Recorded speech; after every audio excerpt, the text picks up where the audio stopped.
જય શ્રી કૃષ્ણ, જય માતાજી, હર હર મહાદેવ. બોલો પુરુષોત્તમ ભગવાન કી જય. આપણે પુરુષોત્તમ માસમાં આવતા પંચરાત્રિ વ્રત, દ્વાદશી વ્રત, અમાવસ્યા વ્રત, એ બધા શું વ્રત છે તેના વિશે જાણશું. બોલો પુરુષોત્તમ ભગવાન કી જય.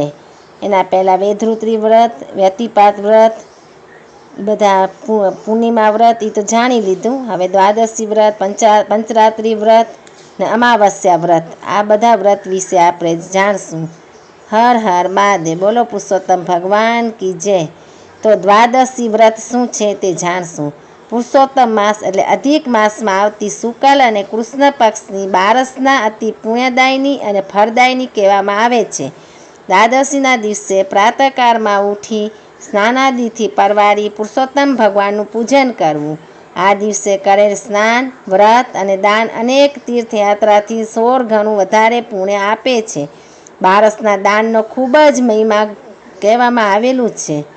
બારસ બહુ ઉત્તમ છે. ગાયનું દાન કરનારના પિતરો ઉદ્ધાર થાય છે.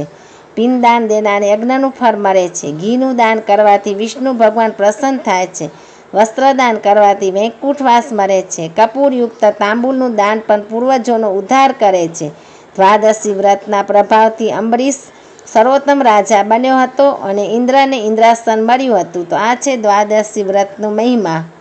હવે આપણે પુરુષોત્તમ માસમાં આવતા પંચરાત્રિ વ્રત વિશે જાણશું. પંચરાત્રિ વ્રત.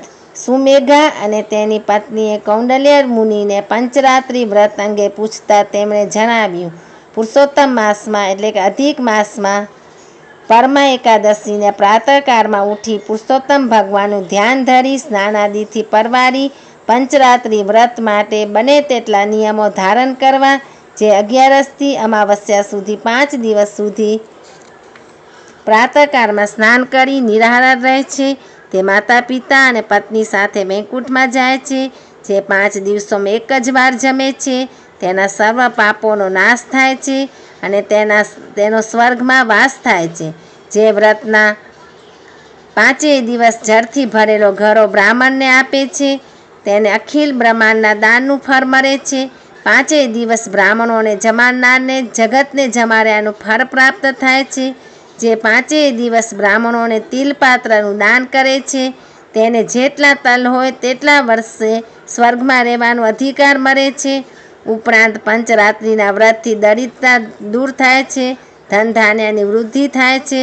આથી આ ઉત્તમ વ્રત તમે બને કરો અને એ વ્રત આપણે કરવું જોઈએ. એટલે એ સુમેઘા અને એના પતિ એ વ્રત કર્યું હતું. આથી કરી સુમેઘા અને તેની પત્નીએ આ વ્રત કર્યું. તેને પરિણામે અમાવસ્યાના દિવસે તે વિસ્તારના રાજાનો કુંવર તેમને આંગણે આવ્યો. તેને બ્રહ્માજીની પ્રેરણા થવાથી આ દુઃખી દંપતીને સર્વ પ્રકારની સામગ્રીથી ભરેલું ઘર આપવાની ઈચ્છા થઈ. પતિ પત્નીએ રાજકુમારનો સારી પેટે આદર સત્કાર કર્યો. રાજકુમાર તેમને નજીકના ગામમાં લઈ જઈ સર્વ સાધનોથી ભરેલ ઘર દાનમાં આપ્યું અને જીવન નિર્વાહ માટે એક ગામ પણ આપ્યું. આમ પંચરાત્રિના વ્રતના પ્રતાપે સુમેઘા અને તેની પત્ની અનેક પ્રકારના સુખ ભોગવી છેવટે વૈકુંઠના અધિકારી બન્યા. તો આ છે પંચરાત્રિ વ્રતનું મહાત્મ્ય.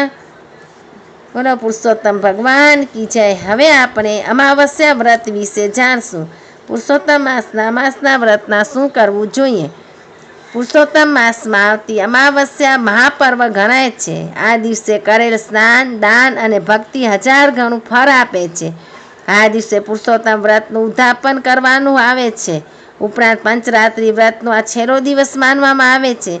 આથી અમાવસ્યાનો દિવસ ઘણો શુભ અને ફળદાયી ગણવામાં આવે છે. આ દિવસે સવારે વહેલા ઉઠી સ્નાનાદિથી પરવારી પુરુષોત્તમ ભગવાનનું ધ્યાન ધરી તેમનું પૂજન કરવું. બને તો ઉપવાસ કરવો, અગર એકટાણું કરવું, યથાશક્તિ દાન આપવું, રાત્રે જાગરણ કરવું.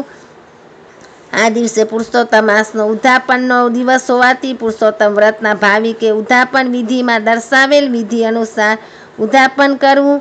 જેથી પુરુષોત્તમ માસનું ફળ તે પ્રાપ્ત કરી શકે. તે પુરુષોત્તમ ભગવાનની કૃપાથી ધન ધાન્ય પુત્રાદિ સંપત્તિ સુખ શાંતિ અને આરોગ્ય પ્રાપ્ત કરી શકે છે. તો આપણે અમાવસ્યા વ્રત એનું મહાત્મ્ય. બોલો પુરુષોત્તમ ભગવાન કી જય. હર હર મહાદેવ.